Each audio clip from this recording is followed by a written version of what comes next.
que eu quero compartilhar com você hoje sobre acessar o sobrenatural, tem algo muito importante e crucial no nosso acesso ao sobrenatural. E esse algo importante e crucial para acesso do sobrenatural, ele traz algo embutido nele. O diabo, ele odeia isso. Se tem algo que incomoda o inferno, é esse algo que eu vou dizer para você nessa noite. Incomoda o inferno. Porque ele sabe que neste lugar e nessa situação, é que Deus ele vai agir a favor do povo de uma forma tremenda. E muitas vezes com uma resposta que ela é tão contundente, tão poderosa, que libera palavras proféticas, que libera coisas no reino do Espírito, que ele quer de qualquer forma impedir isso. Ele não só quer impedir isso, como ele quer que ele esteja nesse lugar. Se você não entender essa posição e esse lugar que Deus quer te colocar de acesso ao sobrenatural, então, na verdade, você está atingindo o objetivo que o inferno tem contra você, contra a sua vida, contra a sua família, contra o seu ministério, contra o seu trabalho, contra tudo que você toca. Tem 3 pilares, mas hoje eu vou falar de um desses pilares. Tem 3 pilares principais. Eu vou citar quais são os outros 2 pilares. E eu não posso esquecer disso. Mas, o que eu quero dizer agora é o pilar principal, e eu quero que você abra comigo em Daniel capítulo 11, para você entender juntamente comigo aquilo que Deus quer falar nessa noite. Em Daniel 11, Daniel, ele é um homem de Deus. Qual é o contexto de Daniel? Daniel está sendo colocado como cativo, como escravo, num dos maiores impérios que já existiu. No Império Babilônico, do Nabucodonosor. Nesse império, a nação de Israel foi inteira entregue pela falta de temor a Deus, por não dar ouvidos aos profetas, e a palavra de Deus diz: crede nos profetas e prosperareis. A nação não se corrigia, a nação foi perdendo o temor de Deus, e os profetas Jeremias, Isaías, Ezequiel, eles vinham avisando a nação, estou falando dos principais e dos maiores, mas eles vinham avisando a nação de Israel, do povo de Deus, que o povo de Deus precisava ter uma outra conduta, caso contrário, eles seriam levados cativos para o império, uma das cabeças da besta, que é o Império Babilônico. Mas o que ocorre, queridos? Daniel vai lá para esse cativeiro, e no meio desse cativeiro, ele é levantado como expoente de Deus, esse cativeiro.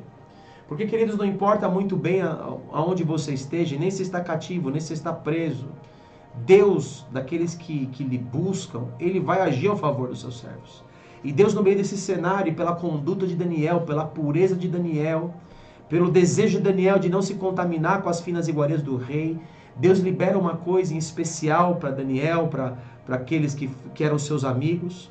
E os seus amigos recebem, como Daniel, de serem 10 vezes mais doutos, 10 vezes mais inteligentes, mais sábios, do que todos os sábios, os magos daquela época. Magos não eram feiticeiros, mas magos eram os homens sábios da época. Então Daniel é colocado nesse cenário, e Daniel vai ser colocado à prova, porque os demônios não ficam felizes, ainda mais diante de um imperador que representa o próprio inferno, representa o próprio Satanás, de que um servo de Deus se levante. Mas é interessante que José é levantado como governador no Egito. Daniel é levantado como governador sobre sátrapas, que tinham 120 províncias. Daniel é levantado como o governador mora ali. Imagina como é poderoso isso. E por que ele é levantado? E mais do que ser levantado, Daniel tinha um acesso muito poderoso ao sobrenatural de Deus. Ele tinha um acesso constante ao sobrenatural. Por quê, queridos? Por justamente aquilo que o diabo quer impedir que você tenha. E no capítulo 11 e no capítulo 12, nós vamos ver um cenário de algo que já tinha ocorrido com Daniel. No capítulo 11, nós vamos entender o que o diabo mais quer tirar de você. Capítulo 11 vai se levantar, como se levantou outras vezes com as outras cabeças da besta. Mas isso é para dias distantes que Deus vai falar para Daniel. Não são nos dias dele. Esses dias que Deus vai falar para Daniel são os nossos dias, porque ele está ligado à ressurreição dos mortos. Está ligado a receber um corpo glorificado. Então, o que Daniel está vendo naquele instante está ligado a um ponto que vem lá para o futuro, e que Daniel começa a perceber esse ponto lá do futuro através de muitas revelações que Deus vai dando a ele. E no capítulo 11, no versículo 28, diz que então o homem vil, o homem do pecado, o anticristo, o contra Deus. No livro de Naum diz que tem um homem vil, né, que vai se levantar. Então o homem vil tornará para a sua terra com grande riqueza, grande poder, e o seu coração será contra a santa aliança. Ele será contra todos aqueles que têm aliança com Deus. E ele fará o que lhe aprouver por um tempo, será permitido que ele faça, e tornará para a sua terra. Mas no 31, eu quero ler algo sobre ele de novo aqui. Vou ler o 37. Não terá respeito aos deuses de seus pais, 37, nem ao desejo de mulheres, nem a qualquer deus, porque sobre tudo se engrandecerá. Ele quer toda a glória. Mas o 31 é que me chama a atenção. Dele sairão forças que profanarão o santuário. Deus não habita em templos feitos por mãos de homens. Deus não habita em templos físicos. Mas Jesus fala, destruirei esse santuário, se referindo ao seu corpo, e em 3 dias o levantarei. Eu e você somos corpos de Cristo. Quando a Bíblia, e quando Daniel está projetando para o futuro e está falando de santuário, ele está falando do santuário, nós somos templo do Espírito Santo. Ele está falando deste templo do Espírito Santo. Então o que ele quer fazer? Ele quer profanar o templo do Espírito Santo, através da apostasia, do desvio da fé. Ele quer profanar esse santuário, tirando algo desse santuário, tirando algo específico dele. E esse algo específico dele está na sequência. Então diz aqui, dele sairão forças que profanarão o santuário. Como? A fortaleza nossa, aquilo que gera espírito de fortaleza em nós, de poder em nós, do agir de Deus em nós. Tirarão o sacrifício diário, estabelecendo a abominação desoladora. Como que o diabo se estabelece na vida dos cristãos? Como que o diabo se estabelece na vida do povo de Deus? Quando ele tira o sacrifício diário. O que era o sacrifício diário, queridos? O sacrifício diário nos nossos dias são as orações. E essas orações já eram e já existiam na época de Daniel. Se você voltar aos capítulos, em Daniel capítulo 6, você vai perceber algo aqui.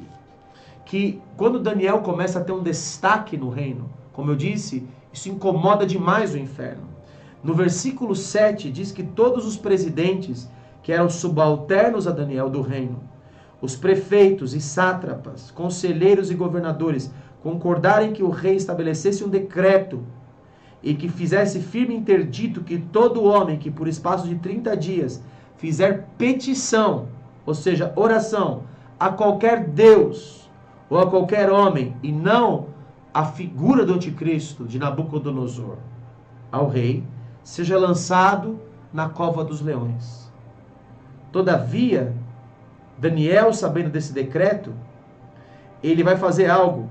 Versículo 10. Daniel, pois quando soube que a escritura estava assinada, o decreto do rei que não pode ser revogado, entrou em sua casa, decreto esse de parar o sacrifício diário, o sacrifício contínuo. Haviam horários específicos que o povo oferecia sacrifício diante de Deus. O profeta Elias vai oferecer ofertas de manjares, elas eram oferecidas às 9 da manhã, ao meio-dia, às 3 da tarde. As ofertas, na verdade, às 9 da manhã, a oferta da manhã e a oferta da tarde era das 3 da tarde. Mas Daniel orava também no horário da meio-dia. Ele orava 3 vezes, todo santo dia. Quando o rei dá o decreto querendo arrancar de Daniel aquilo que lhe era mais precioso, ele estava colocando no lugar o quê? Abominação desoladora. Quando você deixa de orar e de se conectar com Deus, como foi no Jardim do Éden, onde Deus se conectava com o homem todo santo dia. Quando você perde essa conexão, quem está sentando no lugar dessa conexão, querido, é o espírito do diabo, é a abominação desoladora, é aquele que não tem interesse que você faça isso. Porque quando você está nessa posição e nesse lugar, manifestações de Deus vão começar a acontecer. Note, no capítulo 12 de Daniel, ele diz que nesse tempo do fim que o Deus está se referindo, se levantará Miguel. Querido, se um anjo de Deus, que não é Miguel, que não é chamado pelo nome, se levanta e derruba 185 mil, quiçá Miguel, que é o príncipe da guerra de Deus. Meu Deus do céu. Imagina esse arcanjo, príncipe da guerra. E ele vai se levantar, o grande príncipe, o defensor dos filhos do teu povo. E haverá tempo de angústia, ainda que haja lá esse diabo, esse cabeça da besta se levantando, qual nunca houve, desde que houve nação. Isso aqui te conecta com o que o Senhor diz em Mateus 24, o Senhor Jesus diz que haverá um dia, que haverá uma tribulação tão grande, que nunca houve, nunca jamais haverá novamente. Mas naquele tempo será salvo o seu povo. Olha que tremendo. Todo aquele que for achado escrito no livro. Muitos dos que dormem no pó, note que ele está falando do tempo lá na frente, dormem no pó da terra, ressuscitarão. Uns para a vida eterna e outros para a vergonha e horror eterno. Isso aqui está falando, apontando lá para o último dia. Eu sei, como a Marta fala para o Senhor Jesus, lá em João 11. Eu sei que tu has de ressuscitar no último dia. Que meu irmão há de ressuscitar, Lázaro há de ressuscitar no último dia. Porque esse era um evangelho corrente do que o Senhor, dos ensinos do Senhor Jesus. Que o último dia, que é o dia do Senhor, é também o dia da ressurreição. Então o que Daniel está vendo é algo relacionado ao último dia, onde acontece a ressurreição. Os que forem sábios, pois, resplandecerão como o fulgor do firmamento. E os que muitos conduzirem à justiça como as estrelas sempre eternamente. Esse versículo 3 está ligado com o capítulo anterior, nos versículos 33 aqui, do capítulo 11, fala assim: os sábios entre o povo ensinarão a muitos, todavia cairão pela espada, pelo fogo, pelo cativeiro, pelo roubo. Daniel foi lançado na cova dos leões. Sadraque, Mesaque e Abednego, porque não obedeceram ao decreto de adorar um outro Deus, mas ficaram firmes com Deus, e oraram, e buscaram, e rasgaram o céu. Por causa disso, queridos, eles vão ser servidos. Eles passaram pelo fogo e o fogo não lhes consumiu. Deus fechou a boca de leões que estão na galeria da fé de Hebreus 11, porque eles mantiveram a fé, o foco em Deus, mesmo diante das situações mais difíceis. E querido, eu vou te dizer, para você manter o foco em Deus, eu vou falar das outras duas variáveis. Esse tripé é importantíssimo: oração, palavra e jejum. Os homens de Deus, Daniel tinha jejum, Daniel tinha palavra, estava estudando o livro do profeta Jeremias, para entender que o povo de Israel ia ficar cativo por 70 anos. E o anjo vem dizer para ele, não é só 70, é 70 vezes 7. Então Daniel, jejum, oração e palavra. Ele andava com esse tripé constante na vida dele. Mas eu estou dizendo hoje, eu estou enfatizando hoje o poder da oração. E enquanto Daniel está orando, entendendo tudo isso, Deus fala para ele: encerra a palavra, Daniel, e sela o livro até o tempo do fim. Muitos esquadrinharão e o saber se multiplicará, mas nem todos entenderão, e nem o próprio Daniel pode entender o que está acontecendo. Então eu, Daniel, olhei, e eis que estavam em pé outros dois, um de um lado do rio e outro de outro, outros dois anjos. Um deles disse ao homem vestido de linho, que estava sobre as águas do rio, que Daniel estava vendo: quando se cumprirão essas maravilhas? Por que Daniel estava vendo, queridos? Porque a oração ativa o sobrenatural à sua volta. É em meia oração que Deus se manifesta. E ele diz: ouviu o homem vestido de linho que estava sobre as águas do rio, quando levantou a mão direita e a esquerda ao céu, e jurou por aquele que vive eternamente que isso seria depois de um tempo, 2 tempos e metade de um tempo, 3 anos e meio.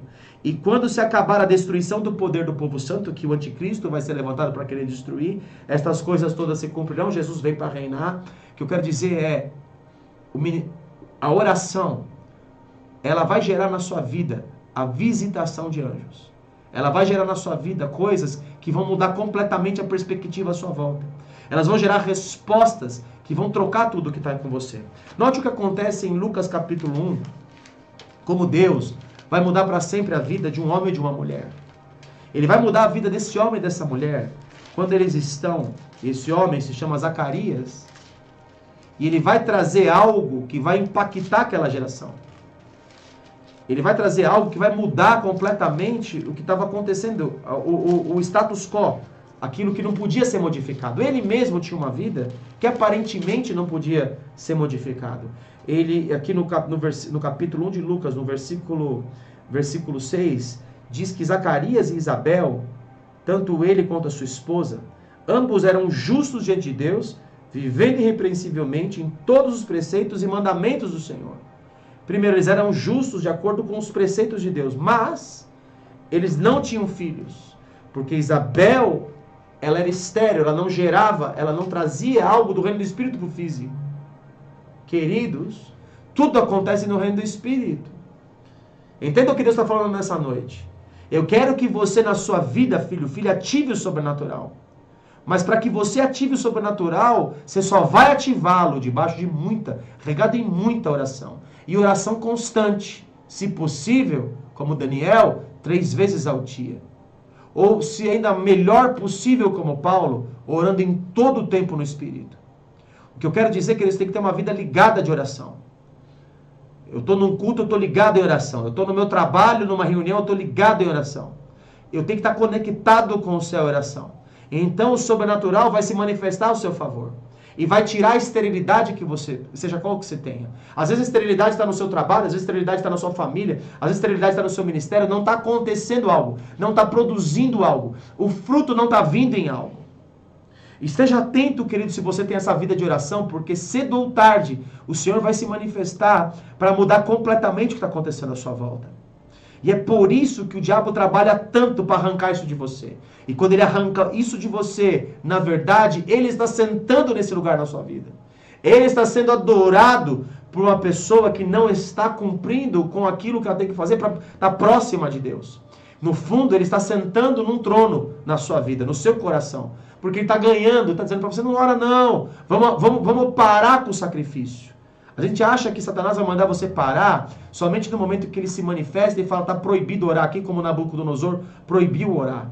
Eles conseguiram esse decreto do rei. Vai acontecer de novo, vão proibir novamente de orar, vão proibir culto a Deus, mas a minha pergunta, e você? Você vai parar? Porque nessa hora que se levanta um Daniel, que está dentro de uma cova de leão, e dentro da cova de leão, Deus está lá com o anjo do Senhor fechando a boca do leão. Você está comigo, meu querido, minha querida? E olha o que acontece aqui, enquanto eles estão aqui, ora aconteceu, versículo 8 do capítulo 1 de Lucas, que exercendo ele diante de Deus sacerdócio na ordem do seu turno, coube-lhe por sorte, segundo o costume. Às vezes você está lá por anos orando, mas uma hora coube-lhe por sorte, segundo o costume sacerdotal, entrar no santuário do Senhor em oração para queimar o incenso. Incenso no santuário, no tabernáculo, representava já o cálice de oração dos santos. E durante esse tempo, toda a multidão do povo permanecia da parte de fora orando. E eis que, no meio da oração, lhe apareceu, foi enviado um anjo do Senhor em pé à direita do altar do incenso. Vendo Zacarias, turbou-se e ficou com medo. A Bíblia vai mostrar que ele fala como que vai ser isso. Ele não crê. Ele fica mudo profeticamente para liberar aquilo. Mas algo que Deus veio fazer, e era Gabriel que estava aqui, queridos. Tem Miguel, tem Gabriel, tem anjo que tem nome. E esses anjos, eles têm altíssima patente. Então, o anjo Gabriel falou, isso aqui vai se cumprir, eu estou gerando dentro de você um ministério que vai arrebentar, e não só arrebentar, ele vai trazer, ele vai preparar o caminho para a entrada do Messias. Todavia, ele foi parcialmente prejudicado pela falta de fé dele diante do anjo. Então, quando você estiver orando, queridos, fique atento para a manifestação do anjo. Quando o anjo se manifestar, a sua postura seja postura de fé, seja postura de que Deus está liberando algo aqui. Na vida dele, era para remover a esterilidade. Na vida do centurião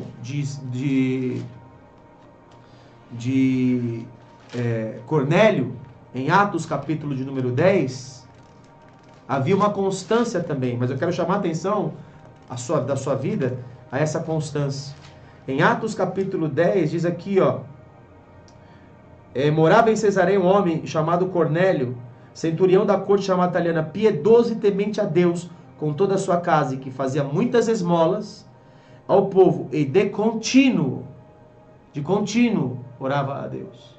Às vezes tem um cara que é ímpio, que não pertence à aliança, mas de contínuo, ele é um romano, ele é um gentil, mas de contínuo ora a Deus. Esse homem observou claramente durante uma visão, cerca da hora 9ª do dia. Olha as horas da oração, do sacrifício que ele entregava diante de Deus. Um anjo de Deus que se aproximou. A 3ª hora do dia, também veio lá o Espírito Santo no sacrifício da manhã, no horário do sacrifício da manhã, e o Espírito Santo veio sobre os 120. Aqui vem um anjo de Deus, se aproxima dele para mudar para sempre a história de Cornélio e de toda a sua casa e de todo mundo que estava com ele, que ele chamou para receber o poder do Espírito Santo lá. A vida de Maria é mudada. Da mesma maneira, e Cornélio creu tanto em Deus que ele mandou chamar o Pedro, que estava lá na casa do Simão. Deus deu o endereço, o nome da rua, o número. É preciso, queridos, é preciso. E Deus quer liberar esses anjos ao seu favor. Maria, ela fala que se cumpre em mim conforme a palavra do Senhor quando o anjo vem para ela.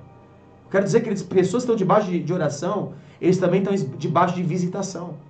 E por último, eu quero encerrar dizendo de Paulo. Eu estou aqui de olho no horário. Paulo estava lá num barco.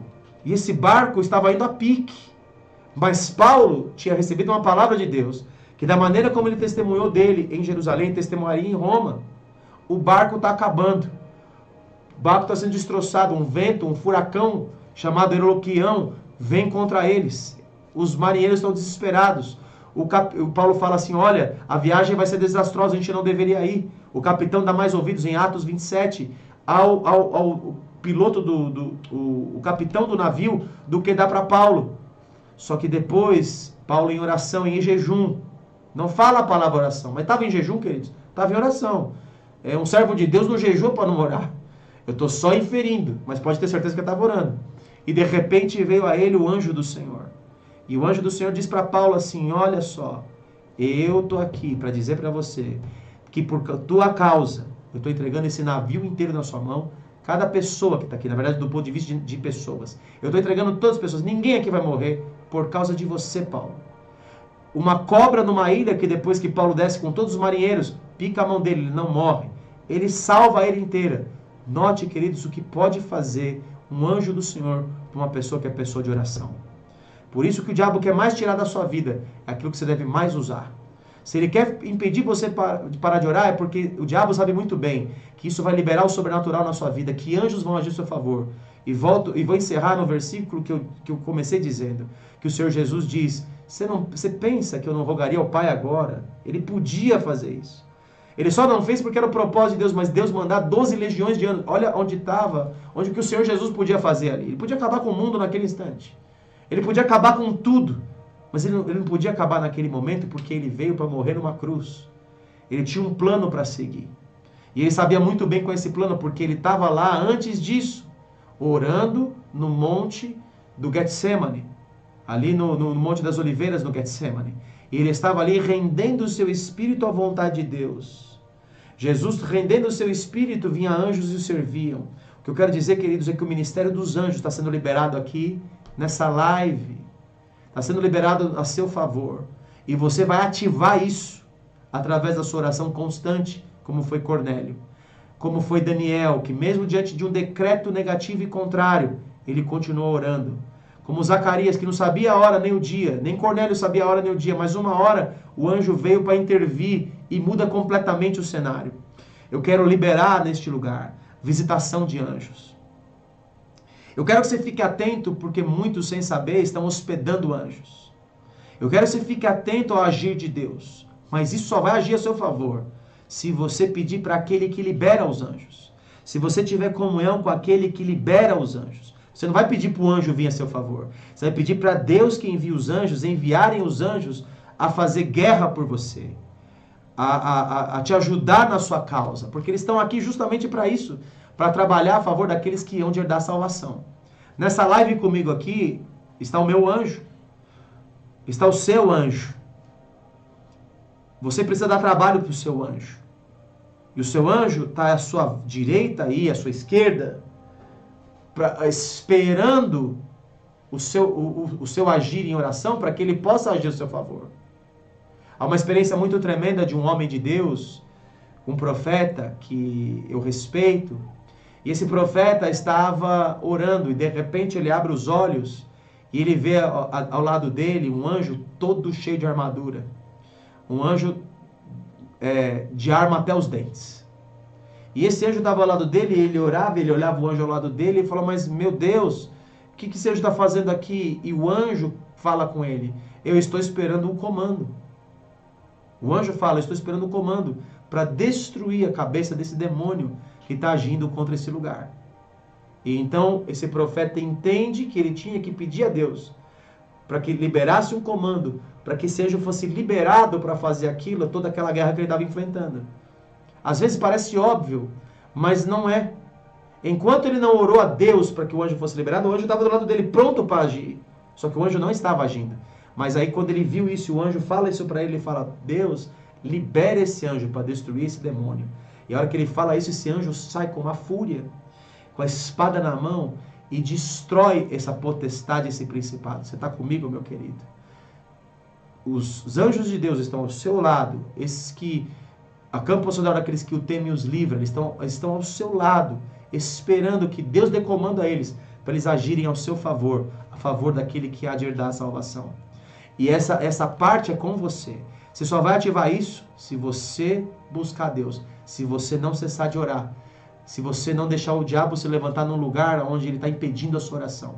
Hoje nós podemos orar livremente, mas muitos de nós estamos perdendo e entronizando Satanás ao não gastar o nosso tempo com Deus. O Senhor está chamando você para ter tempo com Ele. Amém, meu querido e minha querida? Em nome de Jesus. Amém.